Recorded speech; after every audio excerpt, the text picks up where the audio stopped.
The government's just redesignated Dunedin as a low-risk area for earthquakes, and urban designer Glen Hazelton of the Dunedin City Council is here to explain what that means for the owners of local heritage buildings. Good evening. Evening. What does low risk mean for these buildings? The country's divided into a number of different zones, and it depends on the risk of probability and the risk of a certain type of strength of earthquake. And so there's always been some zoning throughout the country. It's just that it's brought to the fore of the policy now. So how is the designation applied?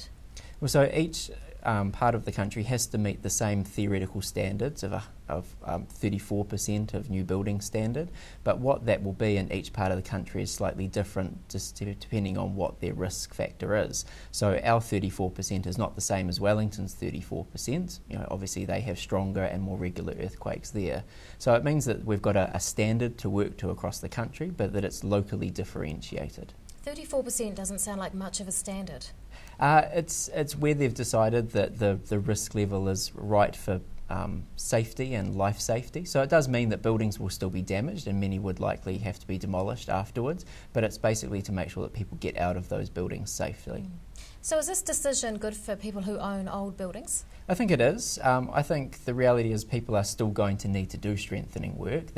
That's going to happen no matter what. It just means that people will have a longer period to do it. That has always been one of the issues that we've noted with the policy as the first proposals came out, that we thought the timeframes might be a bit tight for local building owners to work through, particularly for places Dunedin size or for smaller towns around Otago as well. There was a great risk that those places would just not be able to replace those buildings. How many buildings do we have here in Dunedin that were built before 1976? So at the moment on our schedule we've notified around 2,900 buildings prior to 76 that they needed to get assessments done.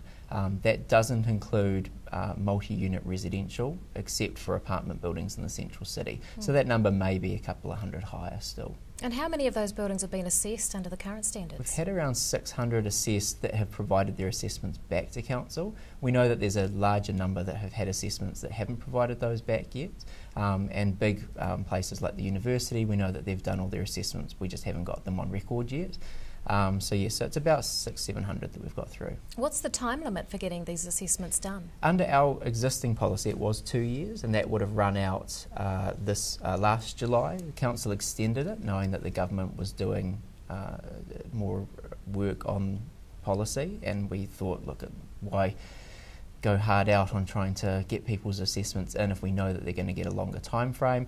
Now it's looking like that could be up to 15 years to get those assessments done under the new policy. So getting the assessment done is one thing, but is there a deadline to get earthquake strengthening work done as well? Yep, so those will change again. So ours at the moment range between 15 and 35 years. Depending on how low the assessment of the building is. Under the government's rules they will be 35 years, so for some buildings it will stretch them out to 50 years before they have to complete the strengthening. Will the redesignation see more upgrades or more demolitions, do you think? I don't think it will have too much of an effect in the upgrade sense. I mean, the reality is most people are going to be motivated either by their tenants requiring them to do the work and wanting to be in an upgraded building, or their insurers or their banks in order to get the strengthening done. So I think in some ways government's taken the approach that the market is really going to drive a lot of this. I think in some respects it might have a positive effect on some demolitions.